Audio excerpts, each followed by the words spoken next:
You know what I think the difference between rapping and rocking is? What do you think the difference between rapping and rocking is? Rapping is something anybody can do.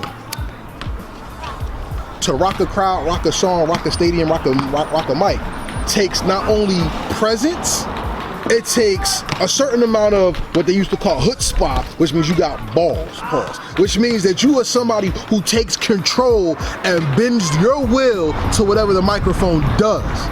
Some people speak, excuse me everybody, can I have your attention? And then there's people who come on with the first verse of come on to get down, or somebody who comes up with Tame As It Ever Was, one of my favorite songs, salute, from you, in your catalog. Why so? Because you have brevity and lyricism. You're not just rapping, and the violin blends into your voice perfectly. See, rocking means you use the beat to your advantage. Rapping means you just rap to sound good. No. Okay, well, it means that. It means that, and more though. It's more than that. It's descriptive. It's the best description of the term. Rocking is like, what do you mean? Like, if you have to ask, it's tainted. Like, if you don't know by now, I can't tell you. Like, listen, man, there's people rapping and there's are people rocking. You know the difference. It's elevation of verbal intensity. It's communication on a grand scale. All right, so check this out. It's more than hip hop. There's more to it than hip hop. So check this out. When people say, who do you study to learn what hip hop is? People say KRS-One, right? People say KRS-One is the MC. I guess. Okay. Me and my man had an argument. Who's better, Tame or Ras Kass? That's how we was coming at it. Okay. Why do we say Tame and Ras Kass? Because Ras Kass took certain word specifics and did harmony, syllable, wordplay out of it. Look at Soul on Ice, or Soul on Ice 2, the newest joints. You see what I'm saying? The violin sample, the string with the ding, with the strings. That's the original. Okay. Soul on Ice 2 is the newest one, right? But then when you get a Tame One song, you got words placed and then individual things in between the next rhymes that go with it. Look at you did a song on a soundtrack, the Graffiti Train joint. I can't remember the name of the song right now. I have my notes. Whole Train. You have verses where you're setting the words up, but you have little word plays in between each bar to go to the next word that's supposed to capture the rhyme scheme. So you say, but you can't prove it because you don't have access to the song right now. Yeah, I'll have to play it on my phone. It won't play right. So we can edit this in. We can edit it in later. Ironically enough, Ras Kass is my man. That's like, we met Ras Kass when we went to the West Coast for the first time as Artifacts in '94. And Ras Kass had just dropped his first single, Remain Anonymous. He was working that 12-inch pause. And nice.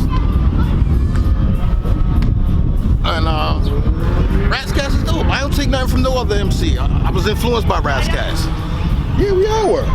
But the ultimate compliment, it was that somebody could say you this or that person.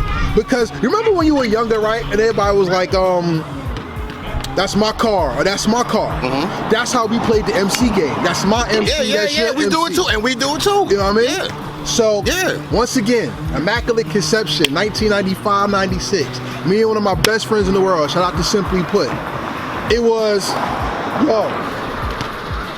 who was fucking with 31 Bum Rush? Nah, nigga. Who fucking with the Attack of New Jerusalem? Nah, who fucking with what goes on? That's my track on there. Shout out to L. We're not gonna discredit because you are a team, but to focus on who you are, people look up to your rhyme scheme. And when we read the inner linings of the album, we wanted to know, who the hell are you? If somebody had to define Tame One as an MC, how would you define yourself, or what would you give them to study to look further into your chemistry?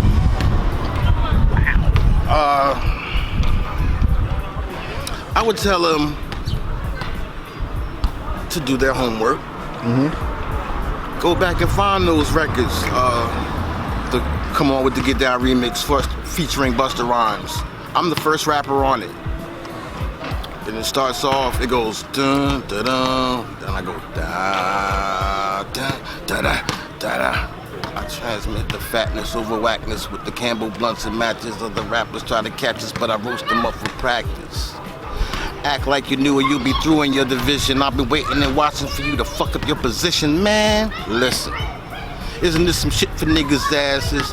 When I flip the script pause and flick my Philly ashes. Yup, that's the status of the rappers with the cabbage. Other crews can act savage, they all fall below average. My hair naps is massive, I'm evil like Knievel. I'm Diesel for the sequel, I can freak this for my people.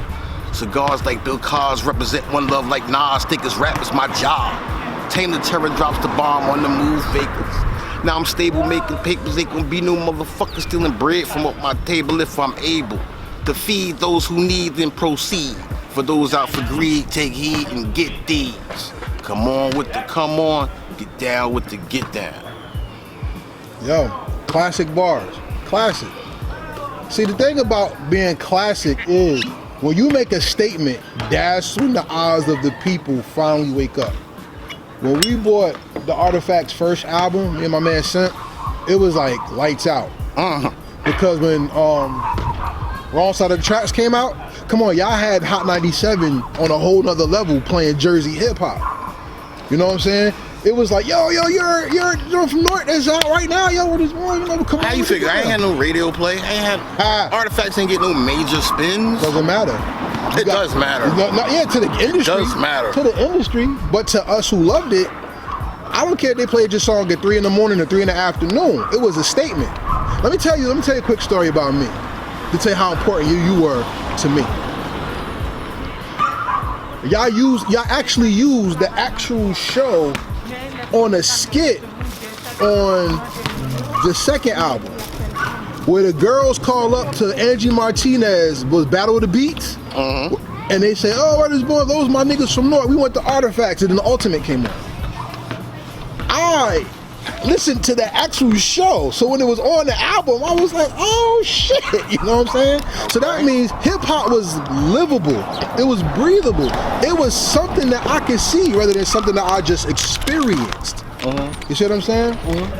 That's why when it comes to who Tame One is, I wanted to be careful with this interview because people need to tell you thank you to your face instead of saying that you dope.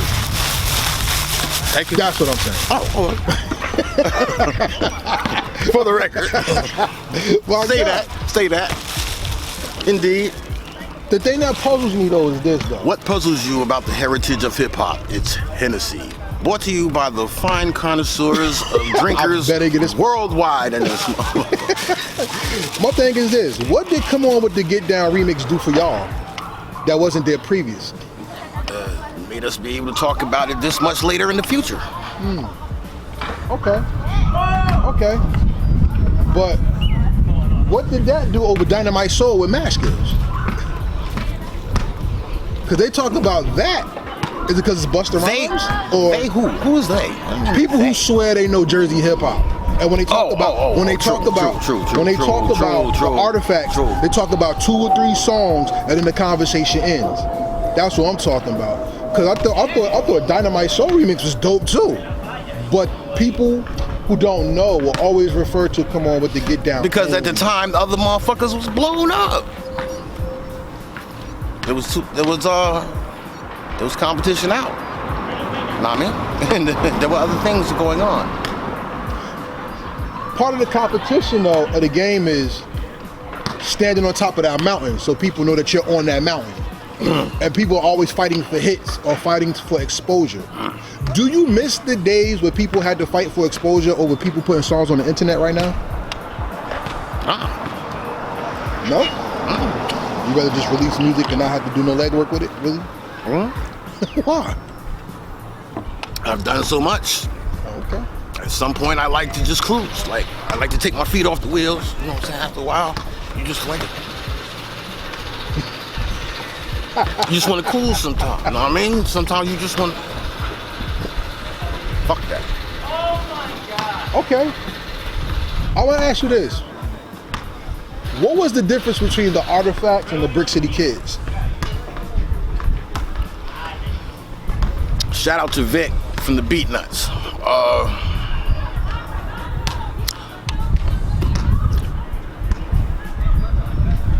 We had just found out that we can release other music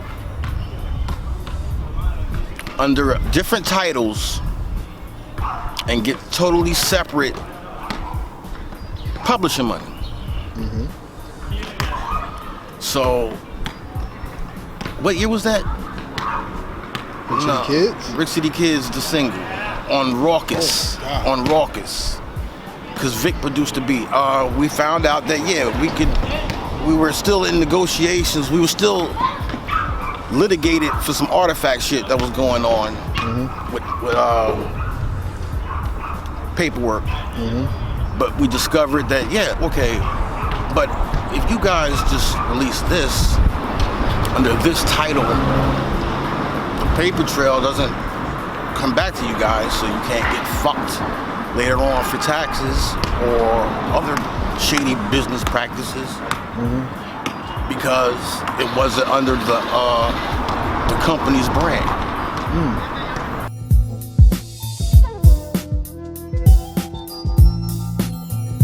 Thank you for watching our presentation. We ask that you subscribe to our YouTube family and hit the notification bell for updates. Please like, comment, and share this video.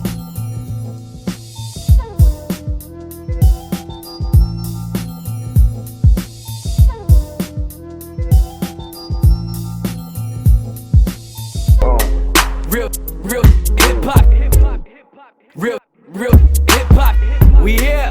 Real hip-hop. For real. Real hip-hop.